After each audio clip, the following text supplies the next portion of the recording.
Le Premier ministre libanais Saad Hariri est rentré mardi à Beyrouth, 3 semaines après sa démission choc depuis l'Arabie Saoudite.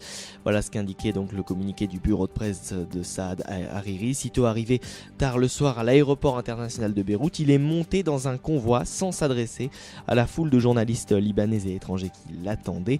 Saad Hariri avait quitté dans la journée la France pour se rendre au Caire puis à Chypre avant de revenir au Liban. Avec nous pour parler de cette situation, Simon Rousseau des yeuxdumonde.fr. Bonjour Simon.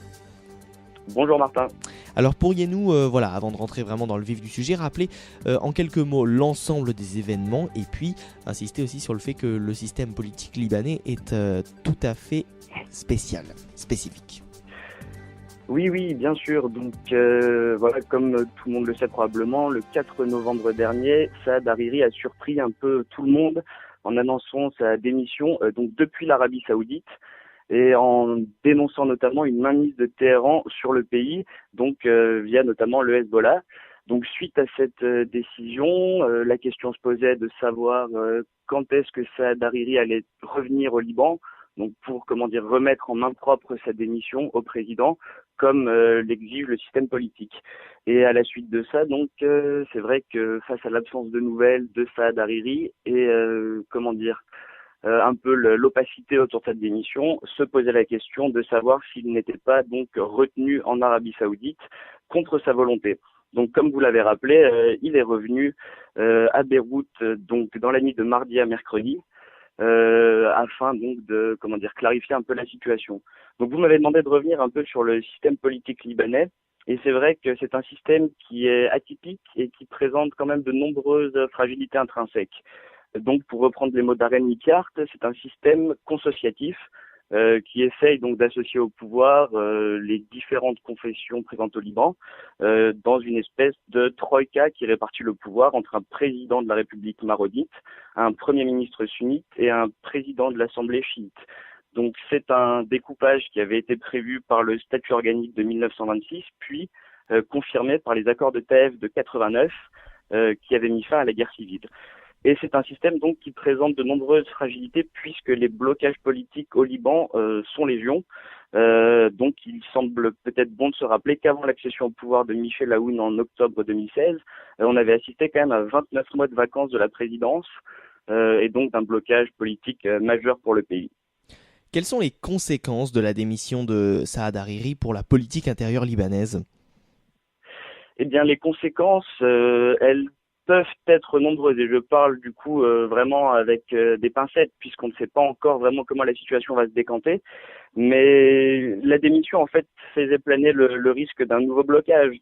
Michel Aoun est arrivé au pouvoir grâce à un accord en fait avec le Hezbollah qui a soutenu donc sa candidature, mais également avec le soutien de la communauté sunnite par l'intermédiaire de Saad Hariri. Et donc on s'est dit que peut-être le blocage allait être dépassé et que les trois forces étant à nouveau associées au pouvoir, le Liban allait pouvoir sortir un peu de l'immobilisme et gérer notamment des sujets chauds, comme le conflit syrien ou encore la rivalité irano-saoudienne. Et c'est vrai que avec la démission d'Hariri, pouvait se poser la question de savoir comment allait réagir l'ensemble de la classe politique libanaise. Et ce qui a été observé, du moins pour le moment, c'est qu'on a eu quand même une certaine vague d'union au Liban autour de la question de cette démission et du retour d'Hariri.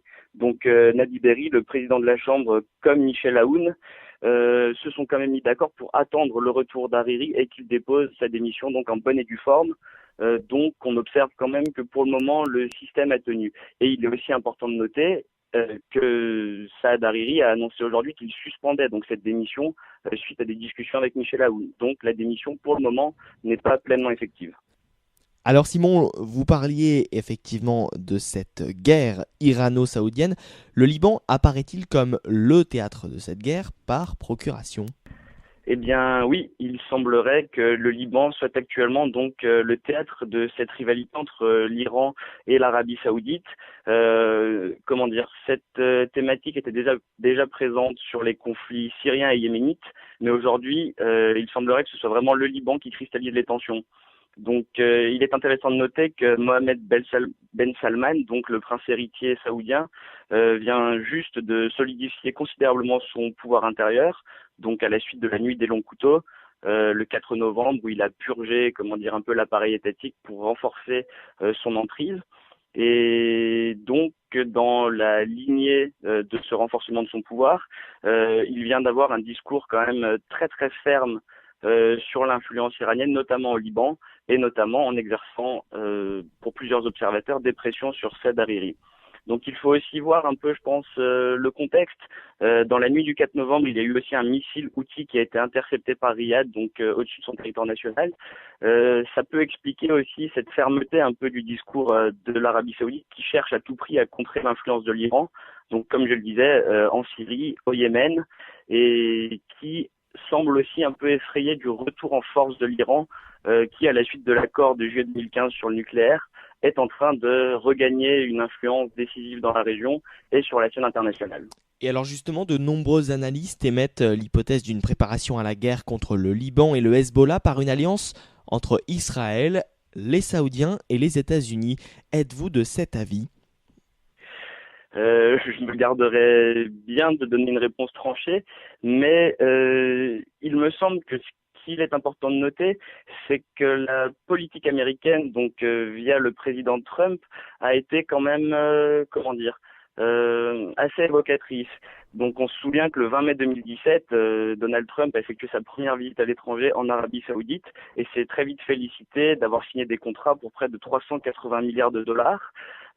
Pour beaucoup, il a ainsi donné un blanc-seing à l'Arabie Saoudite en montrant qu'il était prêt à soutenir le pays dans toutes ses entreprises et notamment sa politique étrangère. Donc, il est vrai que cela a pu galvaniser un peu l'Arabie Saoudite et faire une espèce de coalition de fait entre les ennemis principaux de l'Iran, donc qui sont l'Arabie Saoudite, Israël et les États-Unis. Et dans cette logique, on voit bien que les intérêts pour le moment sont communs dans la dénonciation, puisque l'Iran est pointé du doigt par les États-Unis pour le développement de ses missiles balistiques et de son influence dans la région. L'Arabie Saoudite cherche à contrer cette influence dans la région et Israël, c'est une constante. Israël est farouchement opposé à la République islamique qu'elle considère comme une menace existentielle. Donc maintenant, reste à voir si on va arriver à une escalade véritable. J'ai l'impression, et c'est un avis qui n'engage que moi, que on est plutôt là vers une modération des discours et des positions. Récemment, la médiation française a pu jouer. On a vu que le président Macron s'était impliqué en accueillant Saad Hariri et en prenant la médiation. Et on voit bien que Washington est encore un peu hésitant quant à la suite à donner. Pour le moment, ce qui me semble le plus probable, c'est qu'on aille vers un retour à des négociations assez calmes pour le moment, mais bien malin qui peut prédire la suite des événements. Et alors, en perspective de tout cela, l'Arabie Saoudite sort-elle véritablement grand vainqueur dans la région ? Eh bien, là encore, il y a beaucoup de points d'interrogation. On a vu que l'Arabie Saoudite s'est engluée au Yémen, un conflit qui normalement aurait dû être rapide. Mohammed Ben Salman, qui à l'époque était encore ministre de la Défense, avait voulu frapper fort. Et on se rend bien compte que près de 4 ans après, l'Arabie Saoudite est encore au Yémen et que les perspectives de résolution d'un conflit qui d'ailleurs n'est que peu évoqué sont minces. Comme je le disais aussi, on voit bien que le soutien américain à l'Arabie Saoudite, est très fort dans les déclarations, mais qu'actuellement, on a plutôt une tendance à la tempérance qui s'exprime, car en effet, je pense que les États-Unis sont absolument conscients du fait qu'un embrasement au Moyen-Orient autour de la question libanaise viendrait rajouter une couche de chaos supplémentaire à une région qui est déjà bien assez déstabilisée. Donc, on peut peut-être se demander si l'intervention du président Macron pour pousser à la médiation et le retour au Liban de Saad Hariri ne sont pas plutôt bénéfiques pour l'Arabie Saoudite qui s'était peut-être un peu trop avancée avec cette attitude très agressive. Merci beaucoup Simon Rousseau, donc desyeuxdumonde.fr. Merci de nous avoir éclairé sur ce lourd dossier autour du Liban, de l'Arabie Saoudite, de l'Iran, mais aussi de la France qui s'est beaucoup impliquée dans ce dossier. Merci beaucoup Simon. Merci beaucoup Martin.